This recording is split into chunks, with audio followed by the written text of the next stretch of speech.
Agada. Mbijan aganya. Albaka. Mbaka important. Yo, nga transfer la sto. Ya transfer la. Ha, code nyingi. Okay. What's that? Nsila ID soto. Sa soto. Sorry. Agada. Mbijan bro. Albaka. Mbaka. Bara Allah service o tariya. Bare ki janna nun kunu bara tariya. Jannom yona forest de bureau. Gambia tonkon na no mbali ya bere. Birin koyna fo kato. Bari si kodo kino kato ni fo bolong labe ko. 56 branches mola soto Gambia jam. Ha? Gambia kono ani Gambia bantala bankol. Nko kodo kiya bere.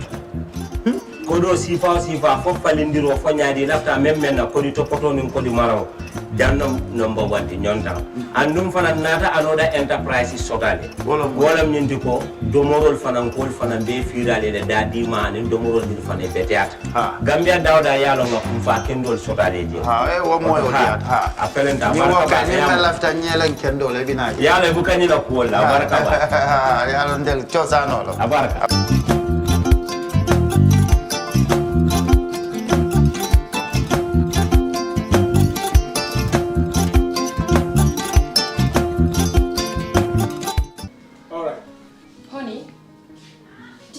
Him that the last time he sent the money, it was not enough to buy all the provisions.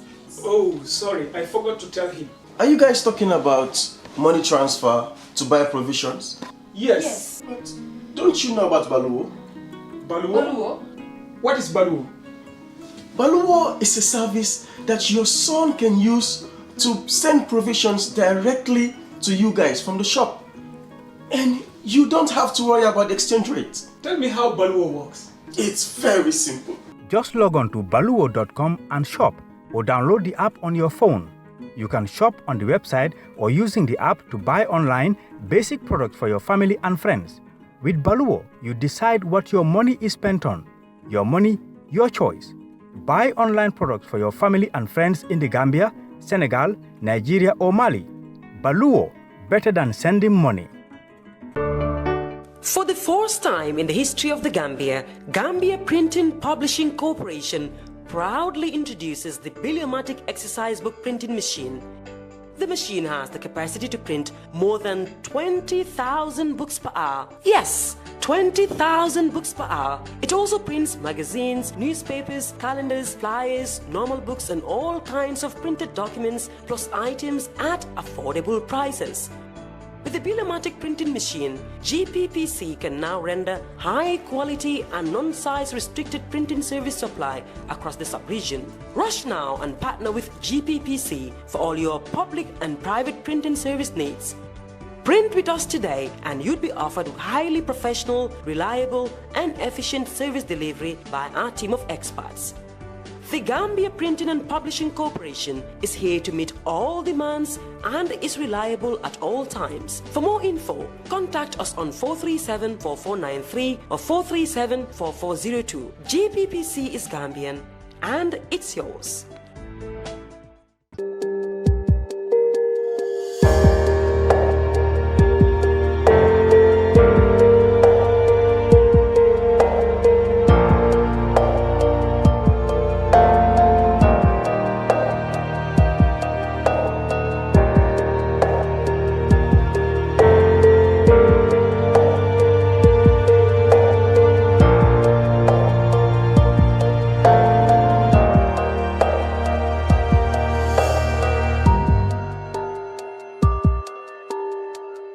Hello and welcome to the Brunch on EP2 Live. I am Lamin Cham.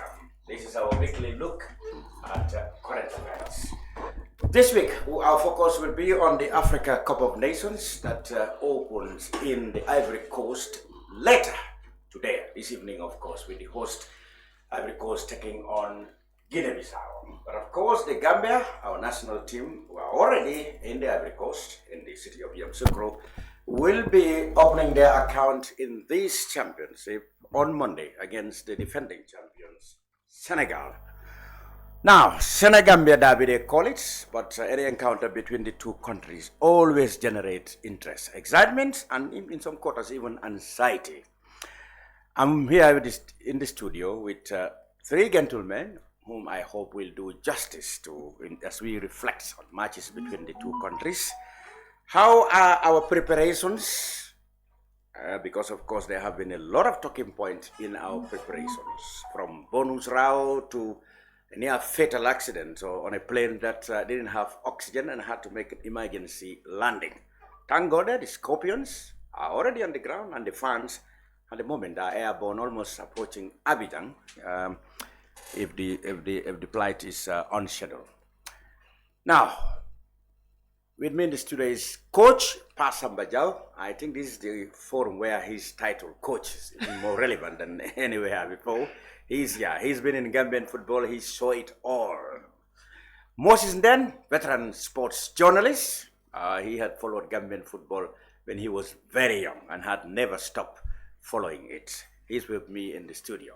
But above all, the man who himself put on this jersey many years ago, and he was captain, Jallow, is with us. He knows how it feels to be on the pitch against rivals like Senegal. Jallow, welcome. Thank you, Lamin. It's good to be here. I hope we will put an impact on the game on Monday. We'll try to talk to the boys and then also try to appeal to the whole of the Gambia to pray for the boys so that we'll win on Monday, inshallah. Good. And we will also be in Yamoussoukro. That is the base for Group C, Gambia, Senegal, Cameroon, and Guinea. Because Babakar Kamara, the communications director for GFF, is there on the ground. They will be leaving for training in 30 minutes' time. But before that, though, we will cross over to him to have a general atmosphere of the situation there in Yamoussoukro. So, Coach Samba, welcome from America. Welcome home. Thank you very much, Lamin. I am here excited and humbled to be in the presence of a legend in Jallow, who captained the national team, especially our famous 1980 finals against Senegal at the Boxbar Stadium. And of course, my brother, Moses Nden, who before becoming a sports journalist was also a goalkeeper. So people of Basset told me, always tell me. Yeah. Okay, very good. I think you've been coming on every year this time, but this year must have been the most exciting. Oh yes, just like the last time I was here. It's always exciting to be here when the Scorpions play, and there is nothing more exciting than when Gambia plays Senegal. Good. So now, let's begin at your own perspective. Let's start with, we don't want to dwell on it more, because many people will say, why don't you put that behind now, you concentrate on it. The days leading up to the departure have been marred with a lot of controversy, if you like. Some say it's storm in a teacup, but people say all this is a very serious matter in terms of our preparation. The players said they were owed a bonus of 38 million. That was part of an agreement that was between them, the federation, and by extension the government, because the government pays the bonuses. We had the captain, we had the GFF, we had the ministry talk about it. But at the end of the day, how did you view the whole matter, and what do you think should have been done to avoid such a, let's say, a stain in our preparations? Well, I think it is an indictment for football and its administration in this country, because this campaign started the way the last one ended. Yes. Because if you remember the last one, there was controversy about flights and bonuses. Yeah, the players some had to leave, in fact, Cameroon, to fly out on their own. And I think we have to do better as a country in administration of everything, particularly sports. Unfortunately, though, we don't take sports very seriously. And I've always maintained, I've said this to government officials, the only time that nobody knows who is UDP, NPP, Mandinka or Wolof is when our national team is doing great. This is when everybody is proud to wear the red, white, blue, white, green, But when you have these amateurist, actions, they're very deflating. To me, I've spoken to different officials. I've had a lot of point of views. But at the end of the day, this is an avoidable problem. And I hope that we learn from it and put proper structures in place, have standard allowances that are paid to the team at every given level. That way you don't have to rely about what this is what he told the captain told the president. Yes, he told the president that, so what? But let's pay people what is due to them. No government official travels without allowance. They got paid their allowances, their per diems without rancor. When the footballers ask for theirs, everybody gets on them. Oh, they're greedy, they are professional, they're earning money. Yeah, they're earning money. The president earns a salary, the ministers earn salary, National Assembly members the same. But they still get their allowances. Pay the kids what is due to them, and then at least we can have a smooth preparation. But I think everything, well, hopefully we'll do great. Now all the controversy may be behind us by the time we get to Senegal and then forge ahead. That was scary. And the same thing, because I'm not an expert in flying planes, but I've taken many to know. And if you have loss of oxygen, at least there should be some oxygen canisters coming, these things that you can use. But to me, we could have had a repeat of what happened to the Zambian team. And that would have been devastating. A whole bunch of talented young people whose families rely on so much, technical team, could have just perished just because somebody did not do what they were supposed to do. So now I believe, and you know, Gambians, we have a very short memory. And this is why we repeat the same problems. They may say, oh, you know what, let's forget that the games are on. If we defeat Senegal, nobody will remember all those things. But again, we have to make sure that whoever is responsible for those things, that due diligence is done. We make sure that everything is done the right way. No shortcuts, none of this. Let's have a team of experts to do what is right. Because definitely that is scary. I'm thinking about it now, and it would have, some people may not feel comfortable flying for the rest of their lives. What happened? They brought in a similar plane. Not exactly the one that had this incident, but almost exactly the same. And the boys refused to fly. Who would blame them? I would not have. And it's sad. It didn't have to come to that if we had done what was right. Yeah, but if you look at it, they said, okay, have engaged Air Ivoria to do the air transportation within, and of course, other nations, because it's your business to get there. It's when you get there that CAF transports you with it. Yes. But other nations also use Air Ivoria to bring them their staff, their delegations to That's a separate contract from CAF. And that's what the Gambia did. I think the deployment of that plane, maybe the government authorities or jail authorities may not have a choice in that. It may have been deployed by the airline. But then they should be able to see a good plane when they see one. That's the $1 million question. Yeah. Maybe my co-panelists would have a different thing. Thank you, Pa, for now. Yes, what will you say were responsible or things we could have avoided in the row over the allowances and then to the plane? Well, first of all, good afternoon and thank you for having me. Yes, and a privilege also to be on a panel with Coach Samba and my wonderful captain. He was my captain also when I play, Starlight Football Club. Anyway, just to buttress on what Pa has just said about the total organization, it's an organizational problem. You know, Cam, me and you and our other colleagues, we have encountered similar things in the past. You remember Peru? Yeah, Peru, I was explaining to Pa Samba. I was privileged to be there.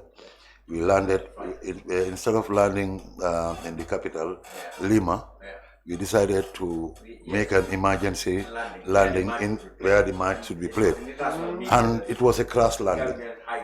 We never understand our life were risk up until we went to our rooms, hotel rooms, where you tune BBC or CNN, you saw breaking news. Gambian, I don't know what, they have a problem, hijack plane, something like that. And that's about organizational problem. Before the plane came, people at the hotel for 5 days at Badala Park. Yeah, I had an experience on that. But again, going to our second Afcon, we should have learned a lot. Lesson from that. I was discussing with Pa before we start. I told him, Pa, this should have not repeat itself. We were blessed to we end up with problem. If we have to start to prepare for another competition, we will go in a positive way. By then we would have learned a lot about the previous competition, because it was disastrous when we played up to the quarterfinals. Players start coming in bits. That was a serious organizational problem. Okay, again, about these allowances. When we were in Saudi for the training camp, they were in Saudi for almost a week, and after the training camp, they were paid 5,000 euros or dollars. Camping euros, huh? Yeah. Euros, okay. They knew that they will be coming to protest for their balance of bonus. But they concealed it. They concealed it somewhere because they were promised that if they come back here, they will be given a diplomatic pass. So they allow that process to go till they have their diplomatic pass. They go back the same day. That same day, the process was from external affairs to before State House, immigration near the police at Buckle Street, then to State House, and retired back to their hotel to prepare for the exhibition match. That exhibition match should have not been something like asking the fans to watch and pay 300, 500. Knowing fully well that these players are not coming. Because they know that in advance, because even the coaching staffs, because I was discussing with Pa, I asked Pa, will you go to a football field or whatever, leave your players behind, you and your technical staff, just go and appear. And knowing fully well that there is a problem. You understand? Like, look at the vandalization that happened. You know, it's back to square one in terms of the refurbishment of the stadium. So these are things that should have been avoided. You know, by the even the federation actually knew. They knew that this trouble is brewing, that the players are not coming. So they came in advance. You don't need to be genius. Yes. To understand what happened. Exactly. Because even some of these staffs. Because they are going to benefit from it. Of course, they are going to benefit from the 38 million. So it is reasonable to assume that they probably sympathize the demand. They associate themselves with the demand of the players. They probably wouldn't like to be seen to be part of the protest. But then, of course, it is reasonable to assume that the way they did it, it was too amateur. No, it was too, I mean, you don't need to be genius to understand that this thing happened. I see. And, I don't think by this day and age, we should have graduated from those things. Because remember, we were blessed, but then the captain we were given opportunity to learn from the under 17. Yeah. We did it under 17. We won the under 17 here in 2005 and traveled to Peru. Yeah. There was no problem. Exactly. There was no much problem. And then we went to you remember Algeria and won the under 17 and then World Cup to Nigeria eventually. And Canada, no. I mean that under 17 in 2009. And now the only problem we encountered when we were going to Nigeria was the MRI. Yeah. Because majority of our great players were test. They failed MRI. They failed MRI. Yeah. But again, we also the other problem for the Canada trip was visas. You have to travel to Ghana. After every the bulk of the delegation were rejected. So these are things that we should have learned from. And better organization. Yeah, better organization. And again, let me conclude with this, and then later I come back. I mean, let's say we qualify around March. Yes. Around March. No, we qualified in September. September, sorry. The last match against Congo. Now, what was keeping us starting our preparation? September, October, November, December. October. Before coming to the last minute, we would have been done with all the preparations and even raise funds. Yes. Can you imagine raising funds? Yes. 48 hours. Yeah. Before flight. Even now, even as late as yesterday. As late as yesterday. They were receiving. Can you imagine? So these are things that we should graduate from. Nice, exactly. Lami. Good. Star. Yes, please. How did you receive the bonus round? Well, to be honest, I am not following GFF this thing much. Because since I was taken out there, I always support the way you put it is funny. Since you were taken out, first vice president. It's not that I have rejected everything. It says Gambia Football Federation, not Kaba Football Federation or Baro Football Federation. Okay. So Gambia is Gambia. Man, I'm seeing Gambia. Normally, match bonus, the players meet among themselves, and then when I was there, then they come and meet us. They put what they want on the table, and then we, the executive, we agree upon it right there. That's the way it was, you know. So these things, to be honest, now we are living in a world of technology. So it should have been put on black and white. Yeah, according to the captain. You see, if that was put on black and white, not just wall, then you circulate it in the media, then... But that's what the captain said. He said there was, you know, when you were there, I think, they said they have a structure for bonus allowances with the national team. They have that in agreement already in black and white. So everybody knows that when there is a match, we win, this our bonus, we draw this our bonus. And when there is a camping, our camping allowance is this. That's a structure that's there already. But they didn't have the qualification bonus structure because nobody had ever qualified. Now when they qualified for the first time, there wasn't any structure. They received anything, whatever they were given, because there wasn't an agreement. But they said after that, in March or May 2023, they had an agreement that was put in the structures, that existing structures. So now there's a qualification structures, which suggests that now all of them together should get 38 million Gambian dollars. They said that agreement had, according to the captain, that agreement had always been there since March.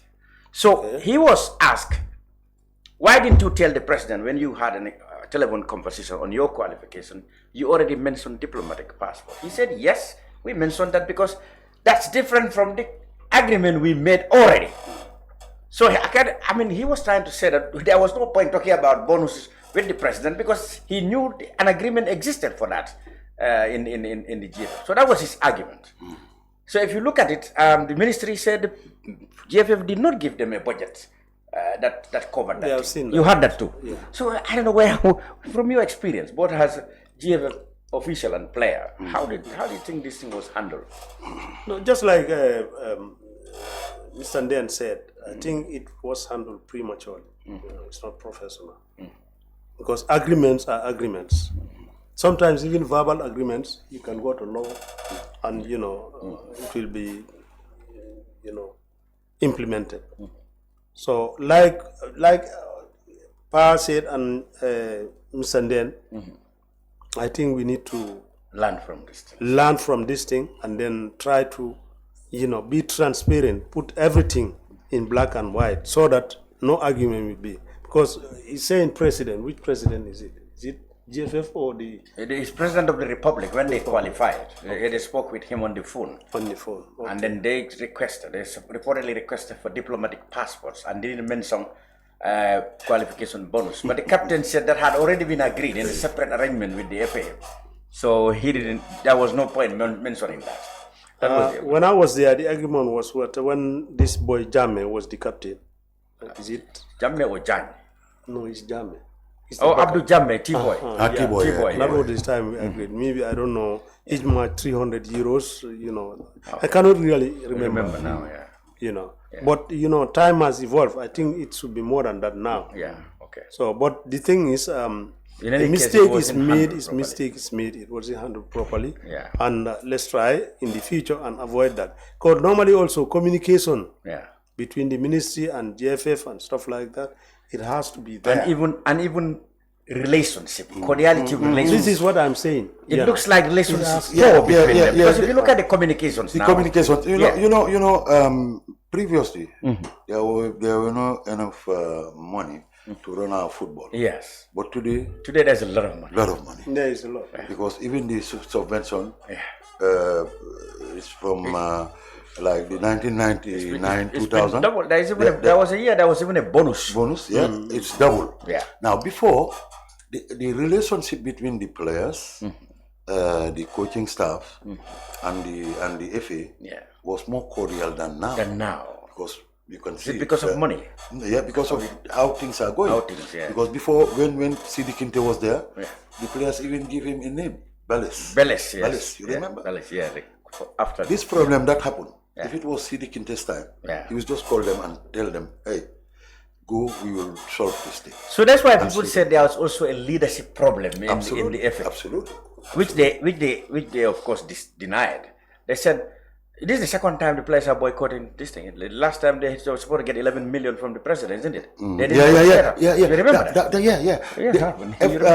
The president was there waiting. Yes. The president of the republic. Yes. They never turned back. remember. About that 11 million. I remember that. About that 11 million. I know, Pa, you must have. So, Pa, how do you see that? Where the players been unreasonable?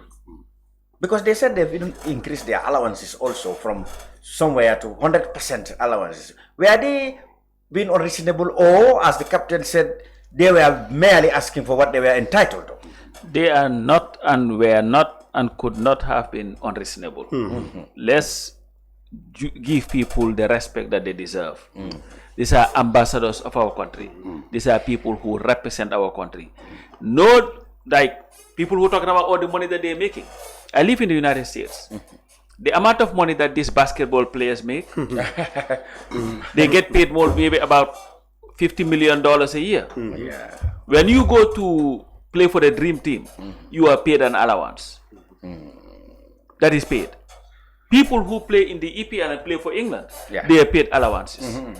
Why is it unreasonable for the players to ask what is due to them, but reasonable for, let's say, the National Assembly members to increase their allowances and get the allowances that they're having? Yeah, that's a good one. Because let's just be fair. We have a governance system where the National Assembly members were given cars.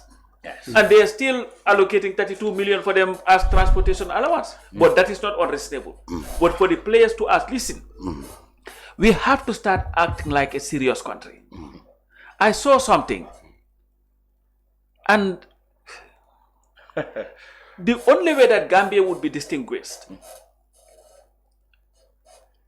amongst all the other teams is our flag. Do you know that the battle flag that was given to the Scorpions was the wrong flag? You're just telling me. Because most Gambians... Was it a color or what?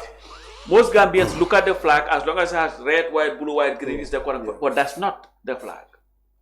The flag comes with dimensions, and everything was done for a reason. Go and examine the flag that was given to the team by the vice president. There's a picture, not the whole group, but a small group of people with the captain holding it, and look at the dimensions. It's the wrong flag.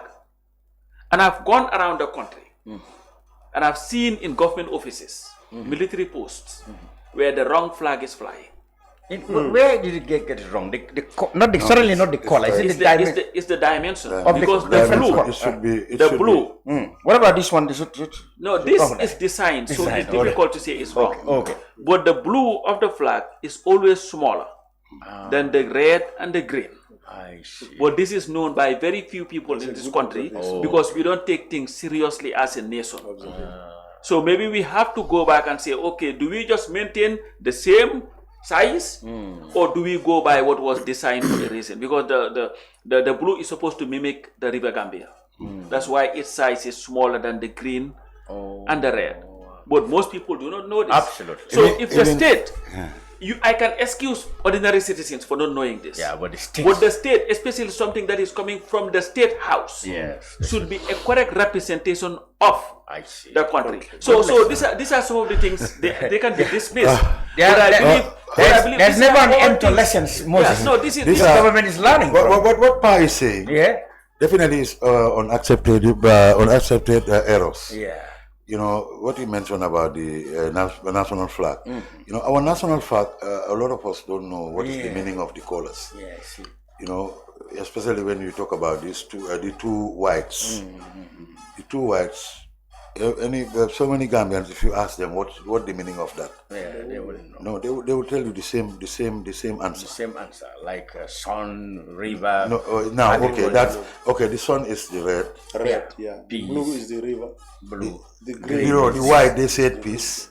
The other white, peace. But every color represents something. I see. Even the two whites. Okay, they represent different things. They represent different things. Yeah. Now, Pa mentioned about blue. Blue, what blue is? River. What is the blue? It's river. The river, yeah. Okay, that's the river Gambia. Yes. The first white is the North Bank. The second white, South Bank. Because that's right. They sandwich the river. I was given this by somebody who was there when it was designed. The son of Mr. Tomasi, the late Robert Tomasi. He said that the old man definitely, up until he died, he was very mad. He was advocating for people to understand. Saying two whites. But what Pa said here is true. Yeah. But again, we have lots of wrongs. Let's pray that it will turn out to be positive in the tournament. Because let me just come here. You see, it happens to Nigeria one time. You remember? Yeah. Nigeria, they travel to play international game. Nigeria, 130 million then. At the time. Now it's 160 million. More than You know what happened? They forgot their shot. Yeah. They modify everything. They took the tracksuit trousers and cut it. So you can see it happens to because they must play. These errors can happen, but at the end of the day, they must not be repeated. So. Unless the thing is, when we give you a job to do, you should be able to carry out that job without problem. That doesn't mean that mistakes will not be made, but at least let there be mistakes that are necessary mistakes. Okay. But what we are having now is like what they call in tennis unforced errors. You know, all it takes is just due diligence. We've been preparing for this tournament since the last one. Let's look at what were the problems. This is why I think there should be a debriefing every time. When we play football, what do you do after you have a game? You do a post-mortem of the match. What were our problems? What do we need to work on and all that? So when you're running an institution, you went to the CAF, Afcon, you did well, you come back and say, okay, let's have the first thing they did was the National Coordinating Committee that was set up in the last past was immediately dissolved. And it should not be. They should have always sat down, check what was right, what was wrong, write a report that will be submitted to the ministry. And I've had controversies about the report not being done. The last one. I don't know how much. We were discussing before we start. I told him, you know, people are even reluctant to sponsor because of they didn't hear any report about the last competition. And if the mistake is that if you talk to the NCC, they will tell you after all it was government money. That was last time it was 90% government money, 90 million. It's the people's money. So therefore they would say it's only government that they may be accountable to. But when you're accountable to the government, you are the public. No, but if you're accountable to the government, you're accountable to the public. There would not be a government without the people. But today you are coming back to the people and say donate. So let's make sure we correct it. We have to correct it. Okay, gentlemen, after all these things now, we are all now looking forward and praying that all this negativity transform itself now to positivity on the pitch. The boys are there now, and the fans are joining them now, and the action starts today. Actually, Ivory Coast and Guinea, but Gambia will start against Senegal. Many people have said this is a David versus Goliath. Even before it starts, many people really, including bookmakers or whatever you could, said Senegal is the team to beat. is the team to. But Gambia, Gambians have never given up that. Perhaps this may be the first time that we've been looking for. And a Gambian victory at this stage against the champion of Senegal. So there would be nothing bigger than that, I think. Okay. Like the last time we beat Senegal in a competitive game was in 1963. We are in 2000. That's 40, 50 years. It's 60 years. 61. If it was almost, January. Because we are in if it was January. Technically, it's 60 because this is Afcon 2023. So they say technically. Technically, yes. Wow. We know you might be 24, but it's still now. If we go back to our results between us and Senegal, it will be a long time since we beat them. Yeah. We used to have fantastic players. Here we have one. Stars, yeah. This guy, if yesterday was today, he's a multi-millionaire. Oh, absolutely. Yeah. So generation after generations, the generation that beat Senegal, some of them are no more. But we are praying for one or two who survive. That is body balance. Body balance. And Lawyer Silla. Usman Silla. I understand that game. Lawyer Silla was in Sierra Leone. Forobe College. And he was called. That's why sometimes they said he's the first school student international. Now, all those guys have passed away. But after that game, Senegal beat France. The mighty France was in the tournament. No, the same 1963. 1963. Yes. Then in 1968, that was the first time Senegal qualified for Nations Cup in Asmara. And it's not in 86? No. 86 was after. Okay. 86 was after. 86 was after. Okay. 86, they could have qualified together with Gambia. Because the same team that competed in 86 in Caire Catavensis, that was the same team that played against Gambia at the Independence Stadium in 85. Yeah, in the Zone 2. Zone 2. Okay. Where you have the Sek, come on. Rose Mendy, Jan Jeme, Pap Fall, Boy Bandi, Joseph Koto, and Salif Jan, who scored us that painful goal. 1-0. They only had Zil Francois Bokande and Chernobyl. Omar Gaysen. Okay. You played here. So if you take that into context, then Gambia should have been in Caire. Oh yes. I see.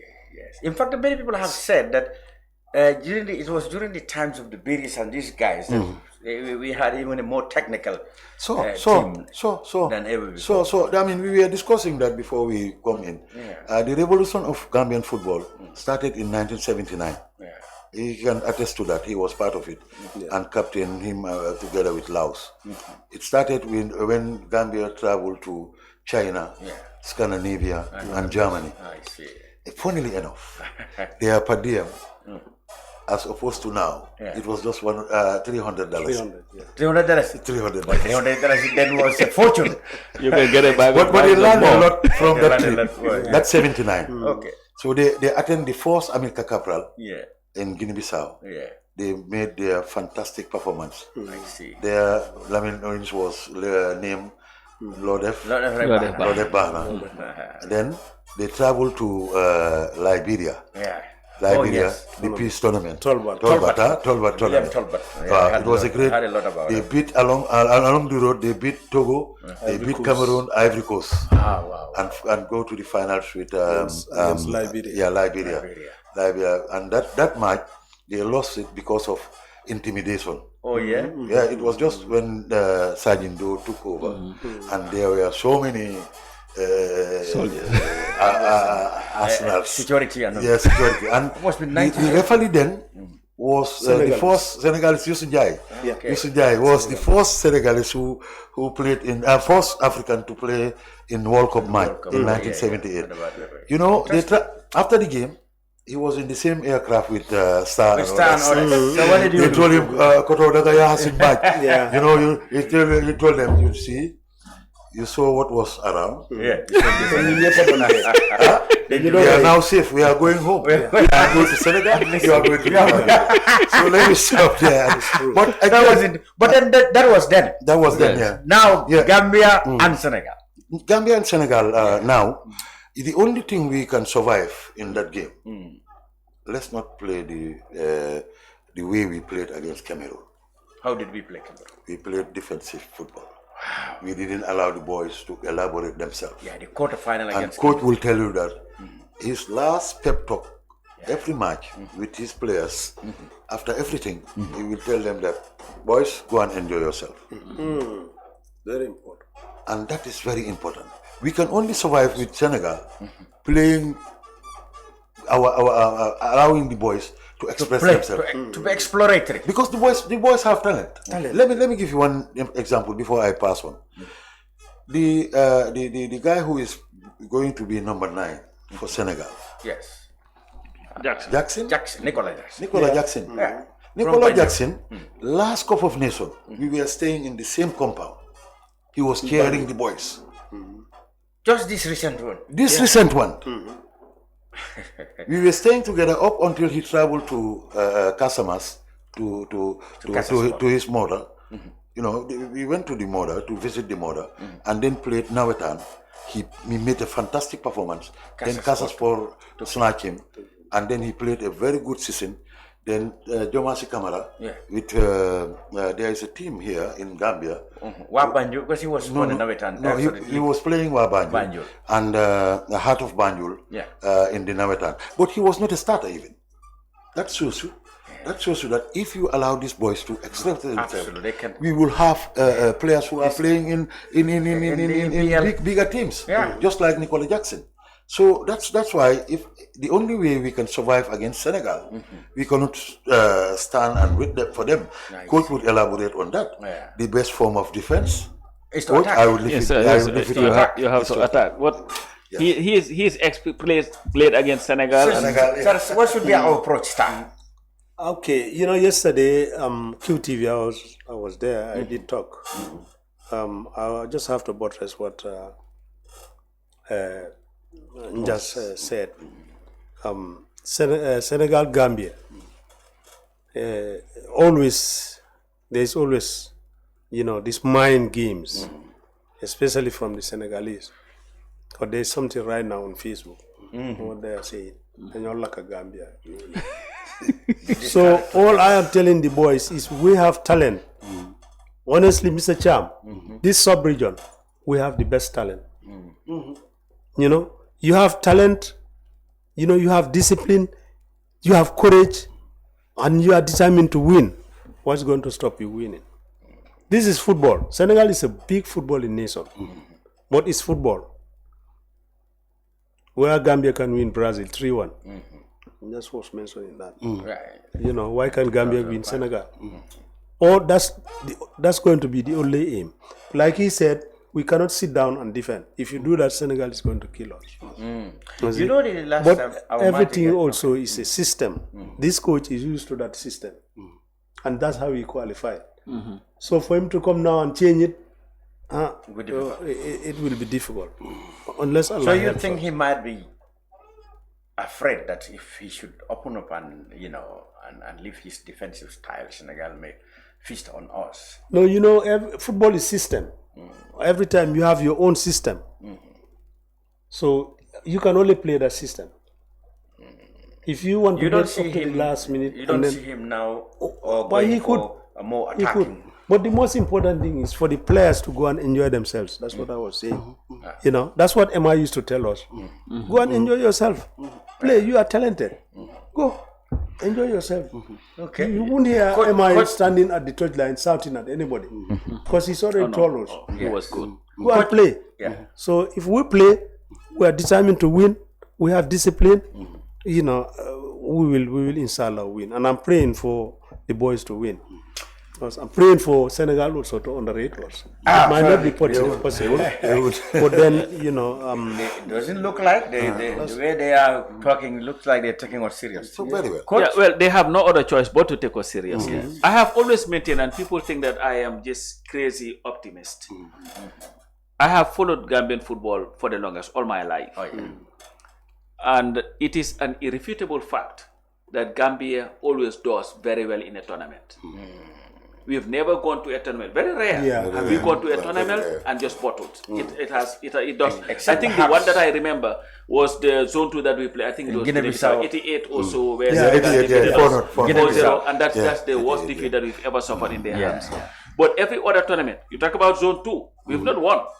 But Zone 2, we were always the best 3 teams in the tournament. And for the most part, we will find ourselves in the finals or in the semi-finals. And we can play. We've always had the talent. We've never lacked it. We've loved the game.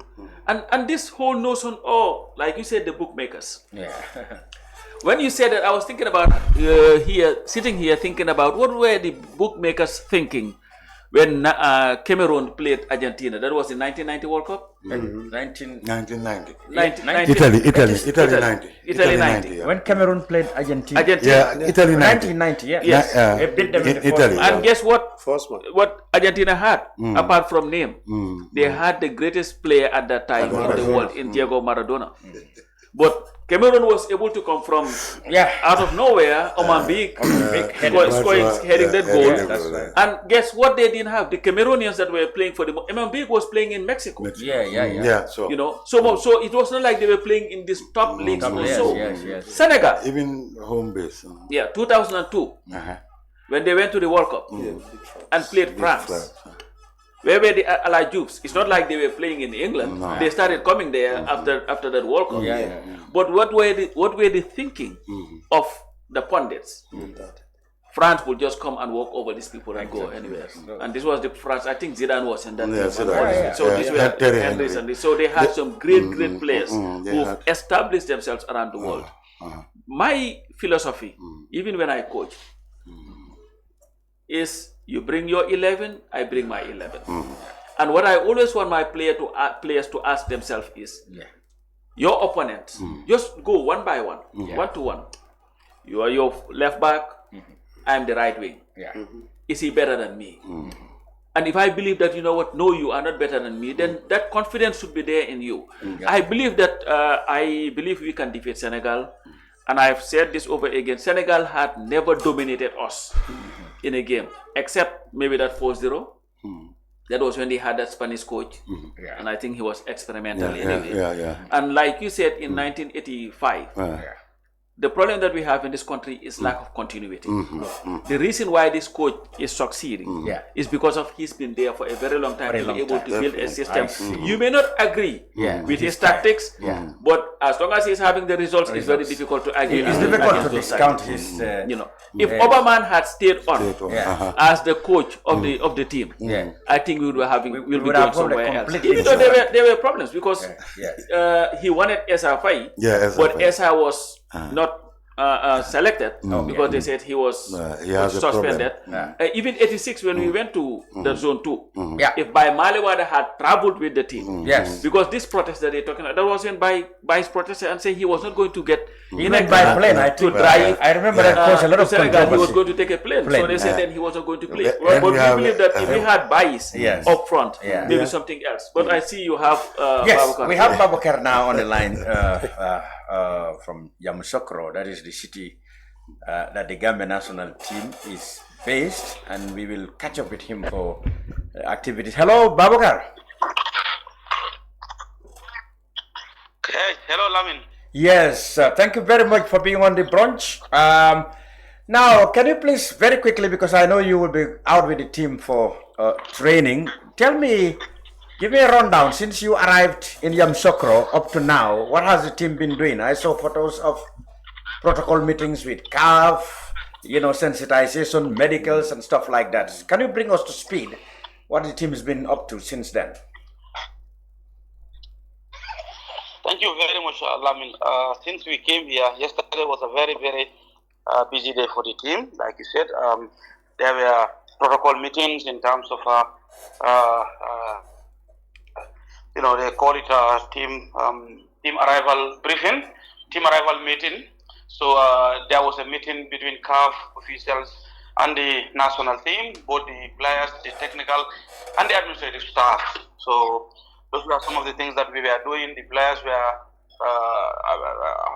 we also held a briefing with referees in terms of the amendments to the game and the laws of the game, so that they would know what, what action can lead to what. There was also a medical briefing and administrative briefing, also passport check, in order to ensure that all the players and officials that are registered are the ones who are here before their accreditations are being given out. So these are some of the things that happened yesterday. Then from there we went to training. We trained. We had a very, very good session, tactical training. The coach holding his kids now, and today also we are training in about 40 minutes. Training begins, so we leave the hotel in 20 minutes to go to the training ground, not far from us, just a 15 minutes drive. The stadium where we play the match is just 5 minutes away from our hotel. And for the first time in the history of Afcon, all 24 teams will have their own dedicated training ground. So we have a training ground, very good pitch. I think the coach got it right yesterday when he said is the best training pitch he has seen in Africa. And I wouldn't contest to that. I have traveled with this team to many, many African countries. The training pitch that I saw yesterday is one of the best you can find. So and that's Ivory Coast, not Morocco, is it? No, not even Morocco, honestly. Training pitch? Oh my, you should have seen this grass, Lamin. Absolutely, it looks very, very good. And the feeling in terms of the boys, they are very, very motivated for this particular game. Everybody wants Gambia to win this game. Everybody wants Gambia to win this game. I've had people talking about, people coming to me and say, look, you know what, for us, if you can win Senegal, that would be enough. Don't even win the cup. Just win Senegal and come back home. But hey, come on, Lamin, we are not here to win numbers. As Samba's coach rightly said, Gambia normally performs very, very well when it comes to competition. And we are here as well to perform, not to make the numbers, Good. So, what about the team since the starting career? No, God forbid, injury, worries. We had Cameroon, one of our opponents, had their talisman injured and probably would miss out the tournament. Are these stories true? Well, the Cameroonian Football Federation, FECAFOOT, just issued a statement to say that President Abubakar has a grade 1 tier in his, but that's a minor one, and it's not going to rule him out of the competition. So they just confirmed, about 5 minutes ago, they confirmed that Vincent Abubakar is going to remain with the team, and he's going to be under the supervision of their doctors, and he's not been ruled out of the Afcon as stated earlier.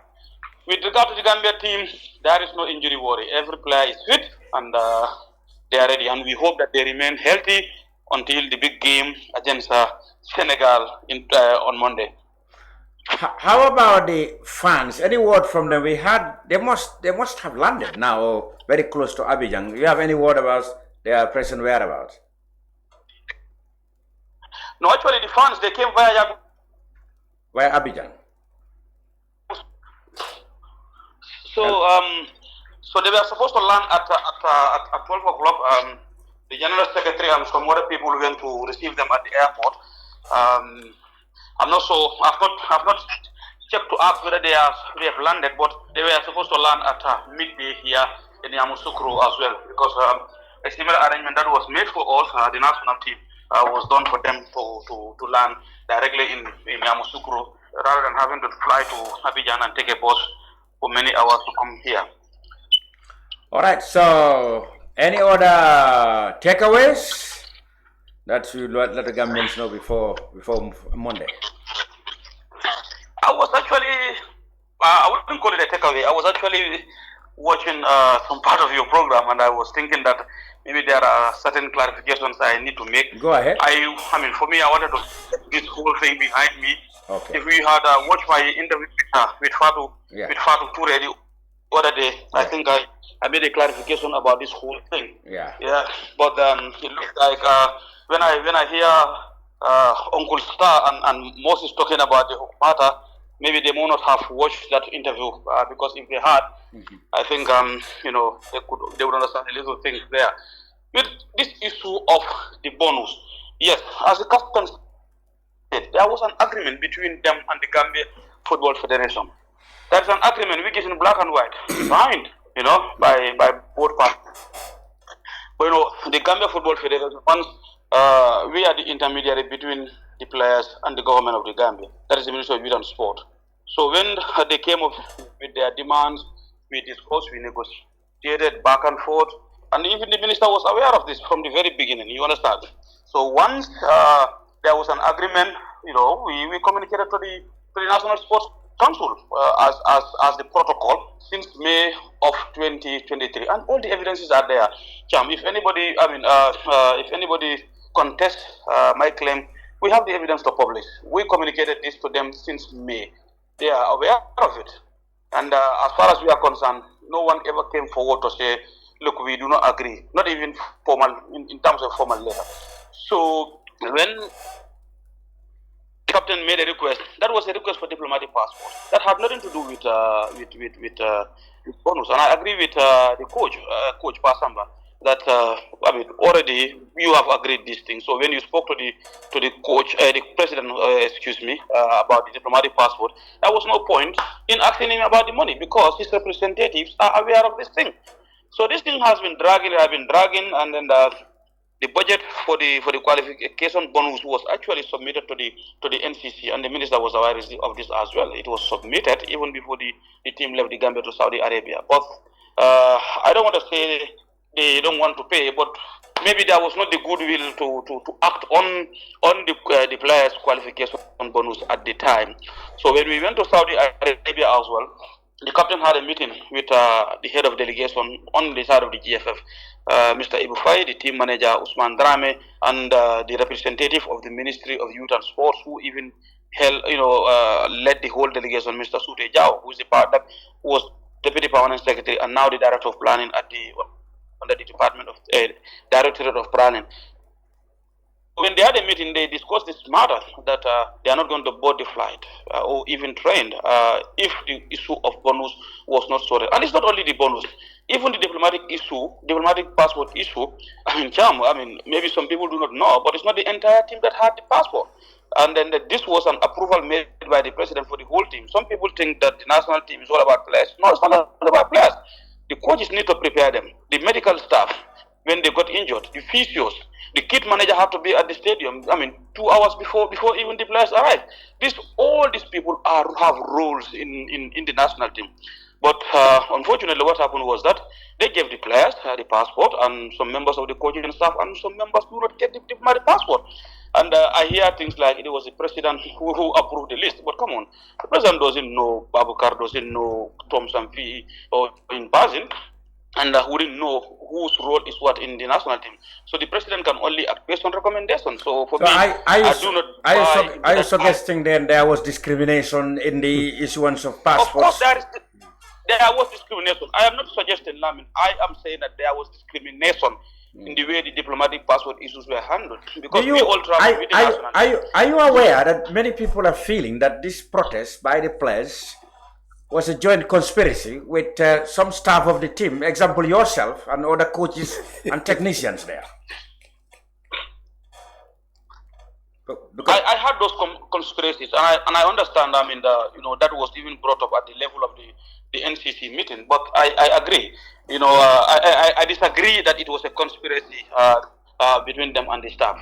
Were we aware of this? Yes, we were aware because the threat had already been there. Like I said, they had a meeting with Mr. Sute Jao, and Sute Jao gave them the impression that they were going to pay this money upon arrival in Banjul. At some point, in my presence, he said he offered to pay 50%. The players refused. He went all the way to 75%.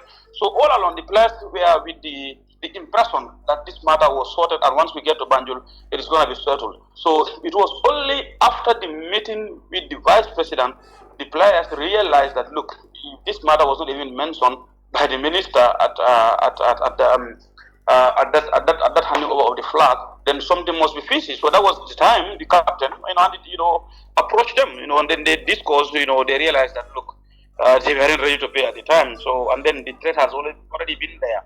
So when we got to the hotel, the coach, I can tell you this, the coach and the team manager, right on the team, they pleaded with the players to train because for them, they should have just come out. And and train in front of the players, at least to accord that the fans that respect.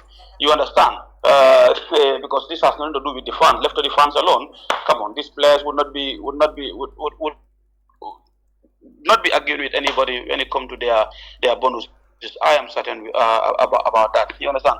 But then the players were having a meeting. So while that meeting was ongoing, the coach said, "Look, we have to be there. The coaching staff. Let's go to the stadium and set up the training." He went with the impression. The coach even went with the belief that he was able to convince the players to come and train.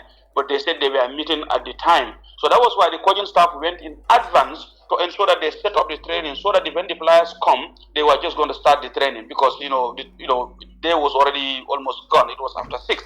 Good. So it was when he reached there after some minutes, then he realized that the players decided that they were not going to train. And if you understand, you are in football for so long, you must understand these things that player power when it comes to play, even the coach cannot do anything about it. Okay, Babukar, thank you very much for being on the brunch and for those updates. We continue to wish that all these problems really finally ended up in a huge success. I hope so. And I also want to add that look, the dynamics of football anywhere in the world, and most particularly the Gambia, has changed. In those days, if there are disputes and here and there, Sidi Kinta can come and stand and say, "Hey, look, just go, and we are going to do this." That is no longer the situation that attends now. It doesn't work like that. Okay. You don't dictate to these players what they do. These are professionals. They have their own standards. You have to abide by that, or they don't even listen to you. And those things we have tried. We even tried those things. It didn't work, and it's not going to work. So, if anybody thinks that anyone can just come and tell these players what to do, man, you do not understand how the dynamics are in football. That is why. Babakar, thank you very much for being on the brunch. Good. Very good, and good luck there. Thank you very much. Well, there he goes. He's the communications director for the Gambia Football Federation and also the media officer for the national team. So, like I suggested to him, he probably has been accused of part of the conspirators because bonus for the players means bonus for himself too. But then he said no, there has been an agreement, and an agreement is an agreement. So, but interesting thing, he said they feel discriminated that the passports that have been given by the president actually didn't go to all of them as members of the team, but players. And he didn't blame the president. He probably blamed those who recommended the names. So you see, there's an apparent, lack of convergence. If you don't want to call it a huge disagreement between, it looks like the Ministry of Youth and Sports and the Gambia Football Federation. By all means, coach. But one would have expected, he had said something very clear in his deliberations, that they serve as the go-between, between the national team and the government. Yeah. And I don't think the government would submit the names without the knowledge of the federation, because first of all, the federation will come up with a list of players who are selected. I don't think the ministry would just sit and say, okay, let's give Star, let's give Jacks, let's give Coach, let's give, and leave out. Somebody must have given them a list. Yes. So this is where I think it is important for all of us to work in concert when we are working toward, because the goal is one. We are working for the nation. So this is where the ministry and the federation must put egos aside and work towards what is going to be the greater good of everybody. Because if that were to be the case, or listening to Babukar, you could see that there is a lot of tension in between. You talk to the ministry, they tell you one thing. You talk to GFA, they're telling you no. I call them GFA. GFF, they will tell you the ministry no. So when do we become a serious people when it comes to these issues? They have the National Coordinating Committee that was selected. I think the minister, by virtue of his position, is the chair, and I think Bakari Jammeh is the vice chair. Should be the vice. So, where are they working? What kind of collaborative work are we doing? You see, like we used to say in the struggle when it was going on, this should not be about competition, it should be collaboration. The work is one. And this competitive the egos that are in between these problems. That's why we're having all these other problems that could have been avoided. Because when any misstep as a result of what you feel the other one is not doing affects you not, but affects the players, and by extension, some of us the fans. I took my daughter and her husband who were just visiting the US for the first time and the Gambia for the first time and say, let's go and watch the team scrimmage. Paid $500 each. That's nothing. You know, I'm not complaining about the money. And then she came and told me, you know, Daddy, you know, the players are not coming. I said, what do you mean the players are coming? So he said, you are standing here with all these people. I was standing amongst the officials and this thing and don't even know what's going on. So it was my daughter who was visible, who told me that this happened. I said, okay, let's get out of here because I know it's going to get ugly pretty soon. But, you know, with that, unfortunately, I'll have to take a leave of you guys. But I just want to wish the team all the best and let them know that we are all behind them. And I hope that this would be, like Obama would say, a teachable moment for all of us to make sure that when we go to the next Afcon, I think it's Afcon 2025. Yeah, in fact, next year we'll be talking about the same. Yes. Things will level after the 2025. Yes. So let's please get these things sorted out. Go and have a proper tournament for once without any of this Sujeri Mankina, Land Rover Village. It's the whole story. And it's just the national team. These people suffer. They used to take Land Rovers to travel to all these regional. Land Rovers with government must be commended because you see, government must have spent nearly 300 million over the last 2 years on the Gambian national team alone. Over 300 million. Because I remember the last campaign, hundreds of millions have been used to hire planes. He traveled by Land Rover. Yes. Around the whole, all of us here have been fortunate enough to travel with the national team. Of course, I went at some point. When it was most difficult, there were times when allowance that we're talking about, we're coming from Fisco Konate and Usainu Njai. Yes. Those people hired planes. I remember chartered planes. Yes. Taking us to Cape Verde, Sierra Leone. I was there. And you were there. I was there. So we've come a long way, but we can do a whole lot better because things have also changed.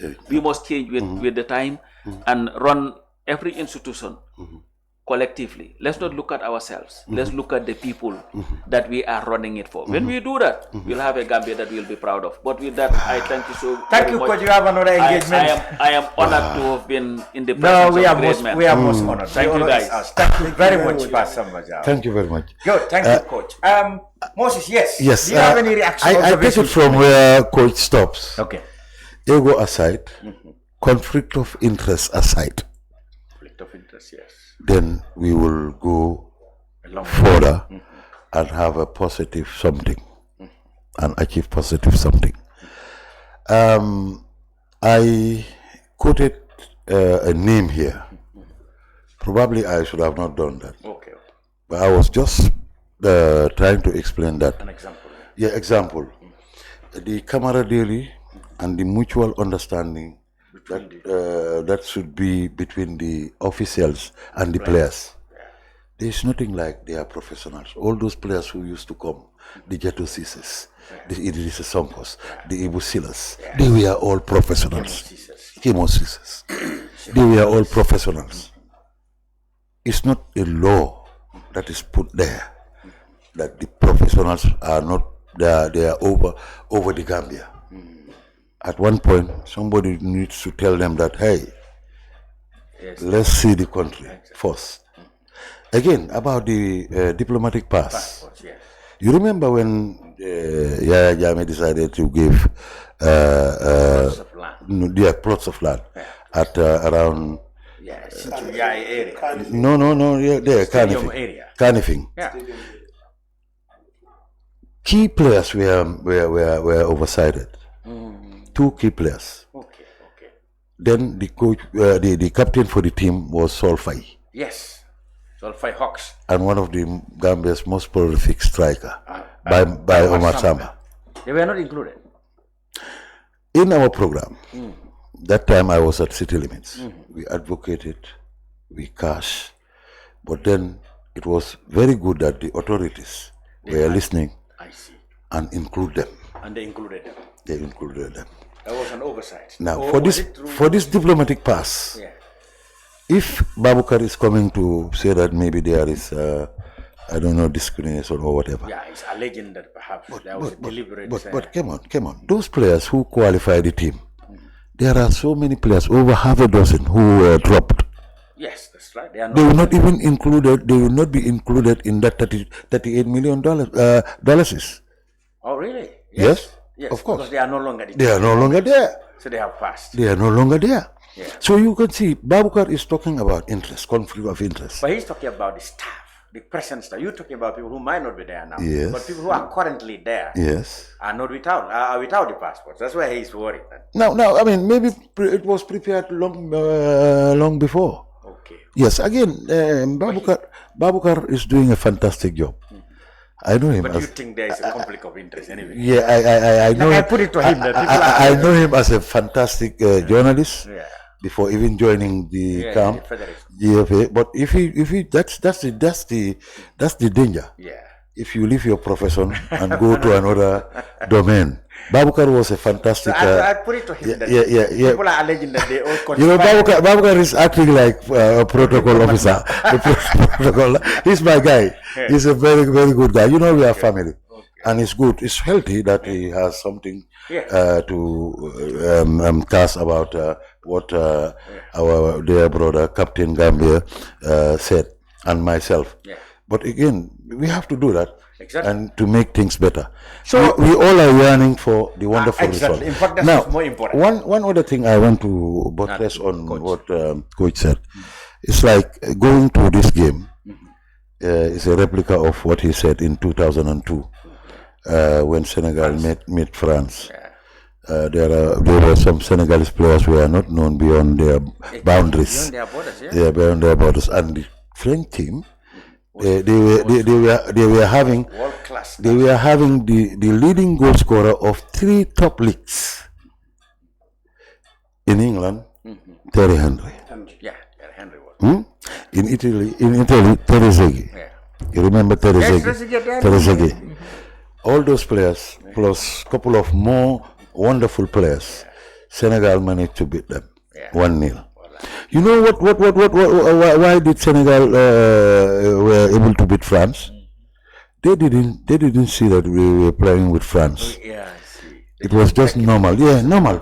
That's why I advocate every time. I have played football. Absolutely. Maybe it's not the level of professional or whatever. I have been in a referee. I have seen this game many times. Anything in this game I have seen it. Yeah. And my role that I used to play, my captain is here for it. My role is goalkeeper. Yeah. Goalkeeper. When you stand at the post, you see almost 21 players. Organize your defense. Up to the defense. Yeah. That's why if you be a coach and a former goalkeeper be a coach, you will be really a very better. Yeah. Sangdong's very Look good. at Nuno at Esperanto. He was a goalkeeper. Now, the reason why I'm saying this, I have seen scenarios, scenarios like that. If at all I fear my opponent and stand, my opponent will kill me. Absolutely. Or unforced error will happen. Yes. You understand? Yeah. We saw that scenario in Senegal's last match before Togo. They played South Sudan. Yes.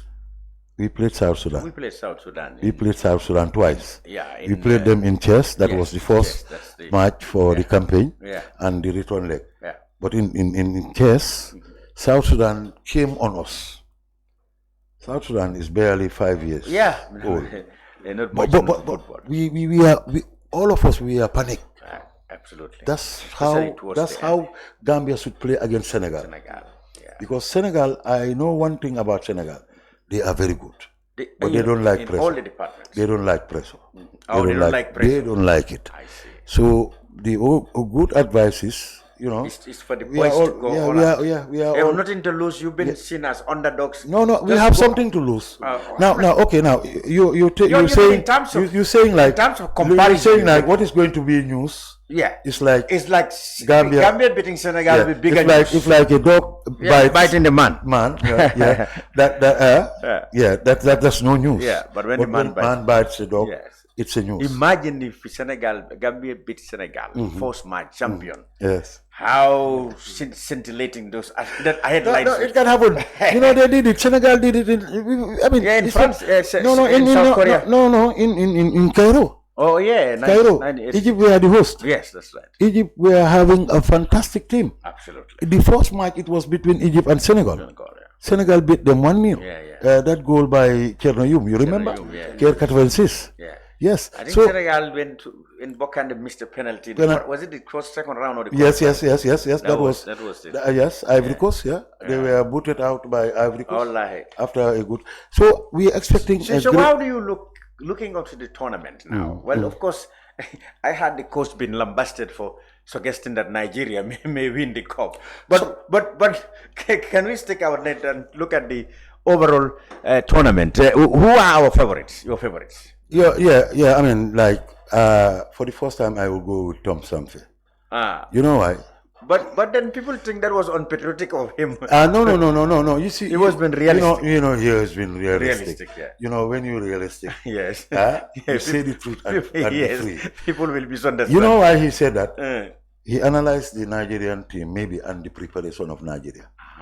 The way Nigeria prepares this time around is unprecedented. Despite the recent loss, wasn't like No, that was against Guinea. Yeah, that was a test match. We can take it. Oh, okay. We can take it for them. Test match can be anything. Like players will avoid to have injuries and all. Okay. Yes. But now they possess the best strikers in the world. This No, not Osimhen only. Or who else? You have Boniface. Yeah. You have that player who used to play for Leicester, you remember? Yes. They have great... in fact, Boniface, unfortunately, you were talking about a player being injured in the Nigerian camp. Abubakar. It might be true. Nigeria has the same problem. Boniface, they have to apply to CAF to replace him, but CAF gave them the go-ahead. Yeah, so they have 6 world-class strikers. And Nigeria's preparation this time around is unprecedented, without problem. Because they normally have problems. Even the budget, the president makes sure that they have extra. The president of the federation? No, the president of the republic. This guy, what's his name? How to call this guy? So, yeah, maybe all those put together. Nigeria is one of the. So the coach may be right. Yeah. One of the top favorites. Yes. But what about Ivory Coast? Last time was it 1984? They hosted it. They hosted it. Cameroon. They hosted it 1984. You remember they have early exit. Yes. And then President Efod Buani bought all the tickets for the remaining of the tour and said that Cameroon won. They are small elephants. And they will graduate. And in 1992 in Senegal, they won the cup. They won the cup. Although Abedi Pele was suspended before the final. Yes, before the final. On penalties. It was a yellow card which was emanated from Alaji Faye, our referee. But again, there was a Gambian involvement in 1984. Okay. Oh, in Ivory Coast. Yes. Who was that? The referee. Who was He played one of the best matches, Dunjai Barracks. Oh, Barracks, yes. Barracks. He played Egypt versus Nigeria. And then later on in 1986, you have the late Badu Jase, Ker 86. Then 92, you have Alaji Faye. Then you start having Mutso and others, and Pap. And unfortunately, we didn't have a referee this time around. Yes. Honestly, unfortunately, with the best referee retiring now, Papa. So yes, very interesting. What do you expect the tournament favorites now? Of course, everybody would say Gambia. We will wish them, but realistically, which teams do you think? Yeah, like you said, I wish Gambia would be the favorites. But to me, I think Ivory Coast. Why do you say I'll go for Ivory Coast? What about Morocco? Morocco had excellent football. They're good. Morocco is good. Morocco, they are good. Egypt is good. But, you know, even Gambia is good. I know. If only they allow the boys to express themselves, they can produce another, shock of the competition. Yeah. What about Guinea? In fact, I should start with our group. We talk a lot about Senegal. What about Guinea? Last time we beat them in the Afcon, and they still have that lesson. That bitter lesson. Well, you just mentioned about Guinea because they beat Nigeria 2-0. Yes, so they're very business-like. And they have one of the best short striker in what's the boy's name? He's playing in Germany, Stuttgart. What about the Liverpool man? Is he still there? Naby Keita. Yeah, he's still there as the captain. But this is a different tournament because Guinea they wanted to revenge to exactly. Yeah. You see, I'm looking at these 3 matches there. These 3 fixtures in our group. That's going to shake all these 3 countries. Gambia, Guinea. Will shake Gambia. And all Gambia, Senegal, Guinea, because they are present in all these. Absolutely. Senegal, Guinea will shake Senegal and Guinea, and even Gambia because they are here. So I look at it. The only match that may not be very it's West African derby. It's West African derby. Only Cameroon they are from Central Africa. Exactly, and in a unique one for that matter because the countries are like bordering countries. Yes. You know, interesting.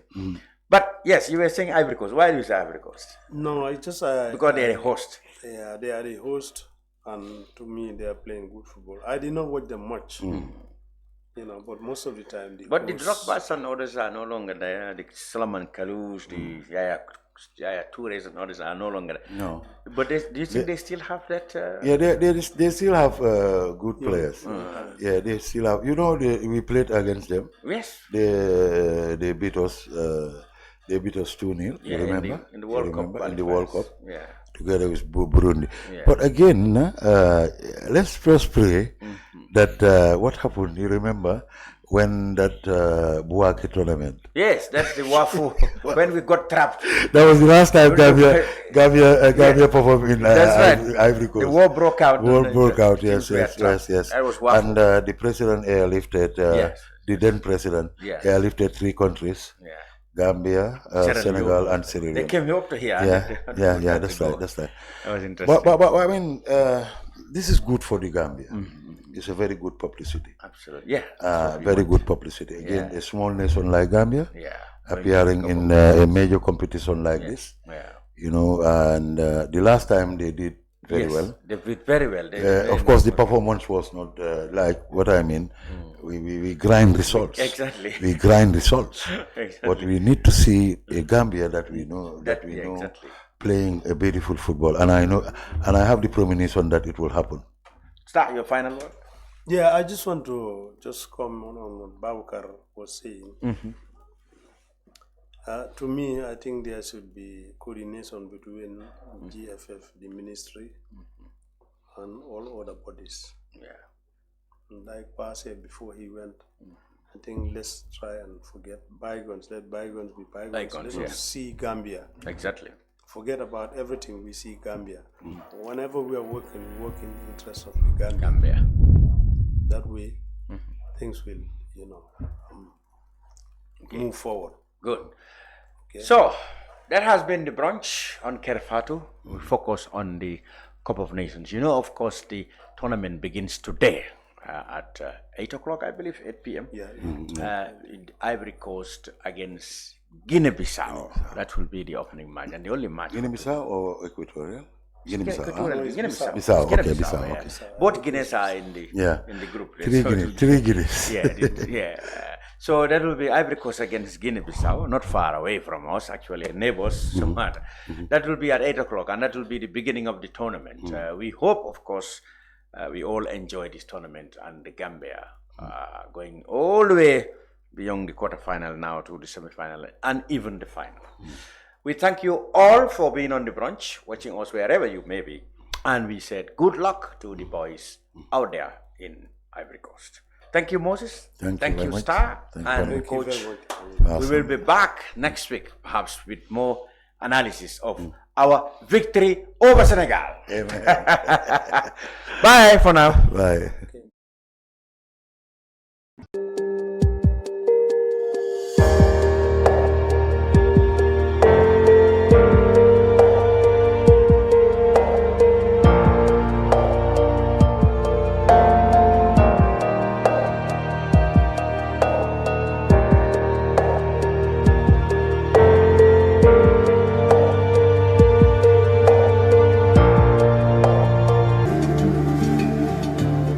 Islamic microfinance is becoming an increasingly popular mechanism for poverty alleviation, especially for developing countries around the world. This microfinance service adheres to the principles of Islam as a form of social responsibility. Yona Islamic Microfinance is the Islamic microfinance of choice in the Gambia, trustworthy and reliable. At Yona Islamic Microfinance, we provide savings products, current accounts, financing products in conformity with Islam. In addition, Yona Islamic Microfinance also offers local and international remittances, takaful fund, management of zakat, management of awqaf, trading and investment, and building of strategic partnerships to bring financial services to the doorstep of the poor with donor projects, madrasas, youth organizations, women groups, and farmer organizations. Make a choice with Yona Islamic Microfinance today. For more information on Yona Islamic Microfinance, call 377-2151 or 9832-151 or visit Yona head office at Tipa Garage, Bakote, or visit any Yona branch located countrywide near you.